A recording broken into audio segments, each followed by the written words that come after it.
Elon Musk's SpaceX company's mammoth new rocket, Starship, has exploded on its maiden flight. No one was hurt in the uncrewed test that lifted off from Texas East Coast on Thursday morning local time. After 2 to 3 minutes into the flight, the rocket, the biggest ever developed, started to tumble out of control and was soon destroyed by onboard charges. Mr. Musk has said his company will try again in a couple of months. SpaceX engineers still class Thursday's mission as a success. They like to test early and often and are not afraid to break things. They will have gathered a mass of data to work towards the next flight. A second Starship is almost ready to take flight. Congrats at SpaceX team on an exciting test launch of Starship. Learned a lot for next test launch in a few months, Mr. Musk tweeted. The Federal Aviation Administration, which licenses rocket launches in the U.S., said it would oversee a mishap investigation. A spokesman said this was standard practice when a vehicle was lost in flight. The entrepreneur had tried to temper expectations before the launch. Just getting the vehicle off the ground and not destroying the launch pad infrastructure would be considered a win, he said. His wish was granted. Starship cleared its launch complex on the US-Mexico border and picked up pace as it headed out over the Gulf of Mexico. But it was evident within a minute or so that not everything was going to plan. As the rocket climbed higher and higher, it could be seen that 6 of the 33 engines at the base of the vehicle had been shut down or had flamed out. And 3 minutes into the flight, it was pretty obvious the end was near. When the two halves of the vehicle should have been separating, they were in fact still connected, and veering off course. At launch plus 4 minutes, as Starship was losing altitude, a large explosion ripped across the blue sky, the result of computers triggering the vehicle's Flight Termination System, FTS.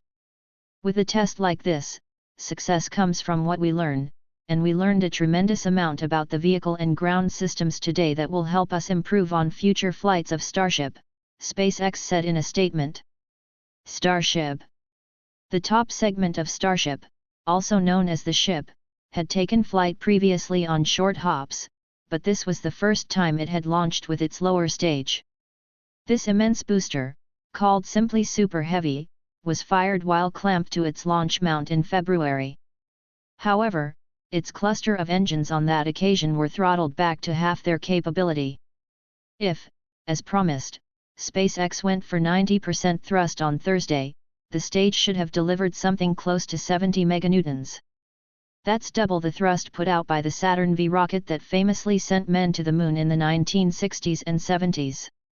Starship may not have destroyed its launch pad, but later pictures indicated the forceful departure had done a fair amount of damage to concrete surfaces.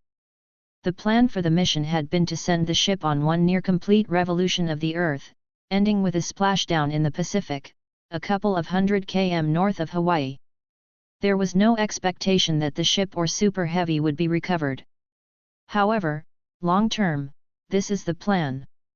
The idea is to land both halves, refuel them and launch again, over and over. If this can be achieved, it will be transformative. Starship has a prospective payload performance to orbit of more than 100 tons per flight. When this is allied to the low cost of operation, principally, just the cost of fuel, it should open the door to an exciting future.